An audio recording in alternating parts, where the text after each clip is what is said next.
नमस्कार। कन्या राशि के सभी दर्शकों का बहुत बहुत स्वागत। आज हम चर्चा कर रहे हैं कन्या राशि पर कौन कौन सी स्थिति अब चल रही है। खास तौर से उन जातकों को मैं विशेष रूप से सावधान और सचेत रहने के लिए कहूँगा जिनके जन्म लगन या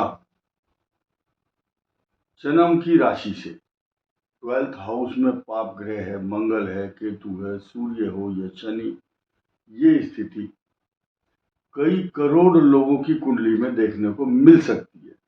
उन्हीं के लिए सतर्कता और सावधानी की आवश्यकता भी है, क्योंकि जिनका द्वादश भाव में कोई पाप ग्रह है।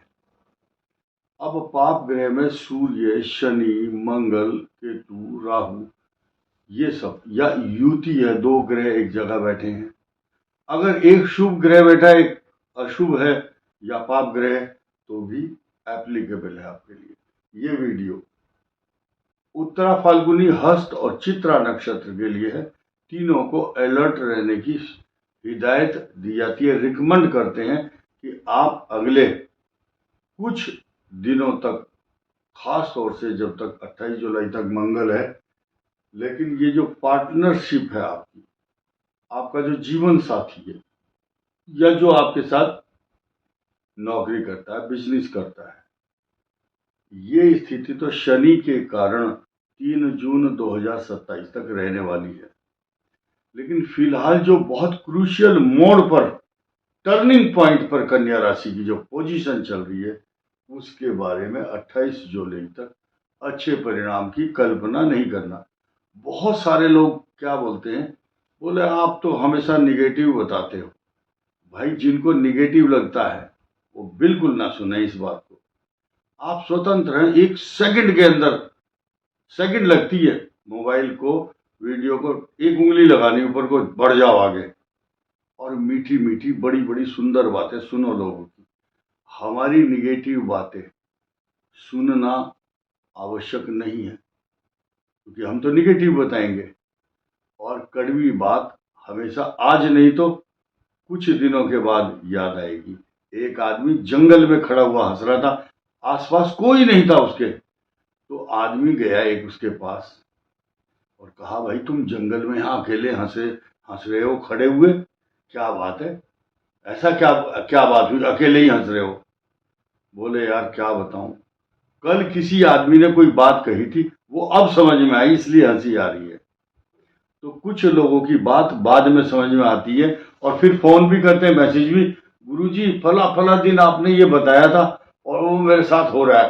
भाई, तुम्हारे साथ हो या ना हो, हम तो अपनी बात कह करके आगे बढ़ जाते हैं। याद रखिए, हम ये बात बताने के लिए समय निकालते हैं, मेहनत करते हैं, कोई हवा में ऐसी बात नहीं है।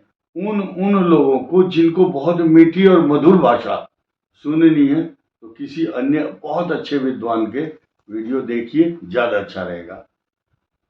अब नंबर 1, ये जो स्थिति है अभी 28 जुलाई तक अच्छी नहीं है कन्या राशि के लिए। और ऐसी स्थिति में जब 3 जून 2027 तक, यानी कि नेक्स्ट 2 इयर्स, ये स्ट्रगल है आपका, मैरिज लाइफ का स्थान है। तो पुरुष है तो स्त्री के लिए कष्ट, और स्त्री है तो उसके मैरिज लाइफ के हस्बैंड के, पार्टनर के लिए अच्छा समय नहीं है। और माचिस और पेट्रोल से भीगा हुआ एक डंडे के ऊपर पेट्रोल का कपड़ा, मिट्टी तेल, केरोसिन ऑयल या डीजल का कपड़ा भिगो करके रखा हुआ है, उसमें माचिस लगाने की देर है। और माचिस लगाते हैं ये मंगल और केतु, ये राहु और केतु बैठे हुए हैं द्वादश भाव में। इनका काम ही यही है। जो 12वां भाव है आपका, वो एक्सपेंस का भी है, खर्चे का, हानि का, चोट का। अब देखिए यहाँ लिखा हुआ क्या है आपके लिए, अग्नि परीक्षा का समय है। अग्नि परीक्षा सीता जी को भी देनी पड़ी थी, अग्नि की परीक्षा,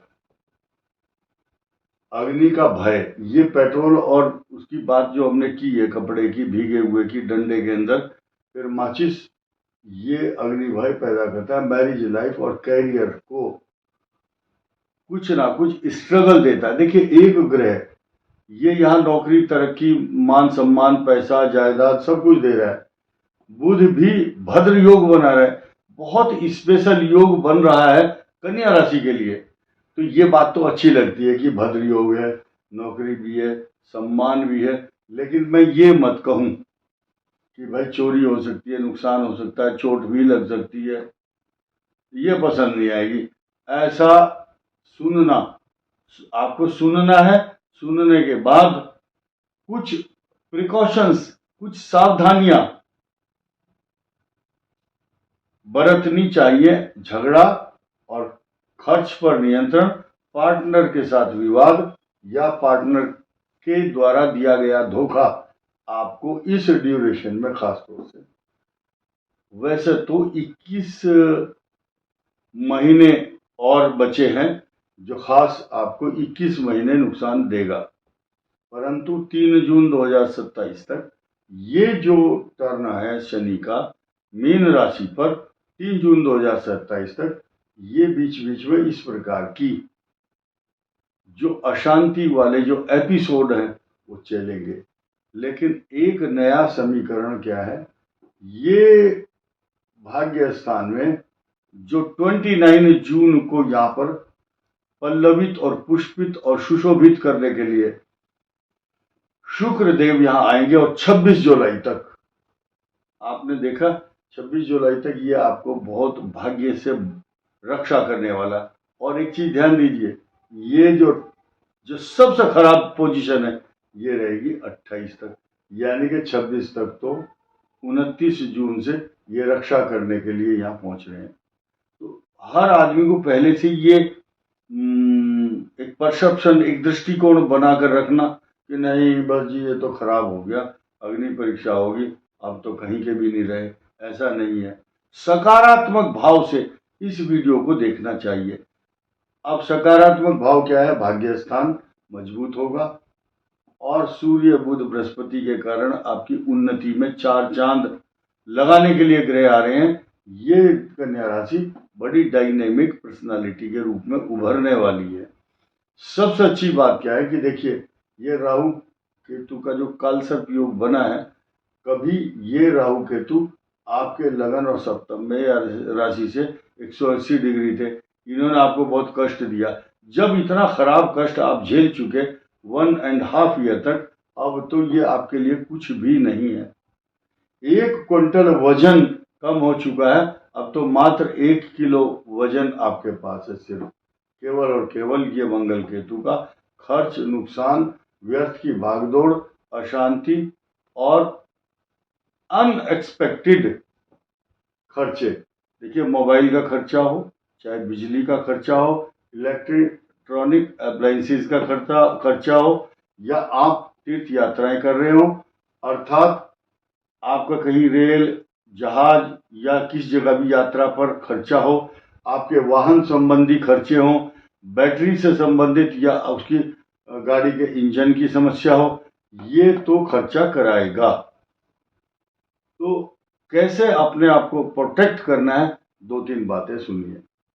कन्या राशि वालों का जो सप्तम भाव और नवम और दसम, ये सारे समीकरण क्या कहते हैं, गणेश जी की उपासना, गणेश चतुर्थी को और उनके मंदिर में लड्डू और दूब घास अर्पण करना शुभ रहेगा।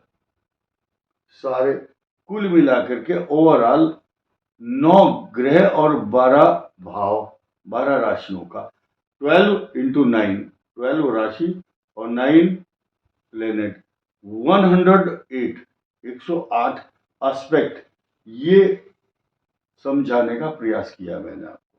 लेकिन नया समीकरण क्या है, जब आप घर से निकलते हैं, ध्यान दीजिए आपका बचाव कैसे होगा।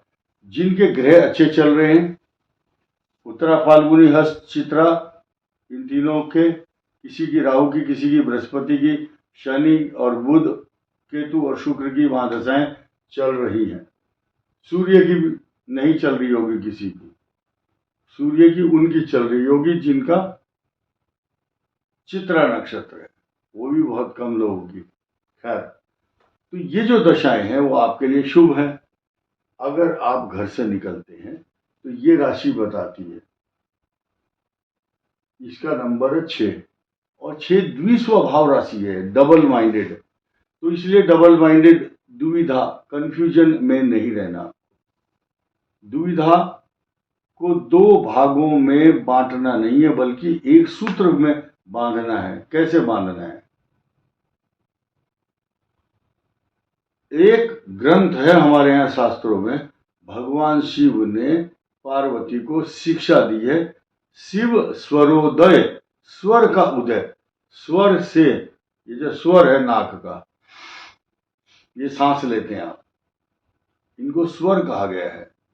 भगवान शिव ने स्वर के माध्यम से पूरे विश्व की, ये जो योग में इसको सुषुम्ना नाड़ी जिसे होती है ना, और एक का नाम है सूर्य स्वर, दूसरा चंद्र स्वर और तीसरी है सुषुम्ना नाड़ी। बहुत लंबा विषय हो जाएगा, लेकिन मैं शॉर्टकट में बताऊंगा। जो स्वर आपका चलता है, यानी कि एक नाक से जो हवा है, वायु है, प्राणवायु, वो बहुत स्पष्ट बहती है, और एक नाक हमेशा कष्ट से, थोड़ा देर से बाधित रहती है। वो तो जिस नाक से स्वर ज्यादा हवा आती है, बहुत बढ़िया वाली, वही पैर घर से बाहर रखें जब आप किसी काम से जा रहे हो बाहर घर से। तो जब आते हैं, जो पैर रख करके आप बाहर निकले थे, उससे जस्ट अपोजिट पैर जब एंट्री करते हैं, वो पैर दूसरा रखिए। वो वाला, उसी को फॉलो नहीं करना, पहले वाले को। नाड़ी के अनुसार, नाड़ी विज्ञान के साथ साथ स्वर स्वरोदय के, शिव स्वरोदय के अनुसार ये फार्मूला अपनाने से काल सर्प योग, पितृदोष, मूल और मांगलिक दोष तथा जितने भी जीवन में अतिगंड योग या केमद्रुम, पता नहीं क्या क्या दोष शास्त्रों में बताए गए हैं, योग बहुत हैं, तो उन सब का निदान ये है कि गणेश जी की उपासना और स्वर के अनुसार घर से बाहर कदम रखना, ये आपके लिए बहुत ही उचित और सकारात्मक सार्थक उपाय है। इसको जरूर करना है। इस वीडियो में इतना ही। धन्यवाद। नमस्कार।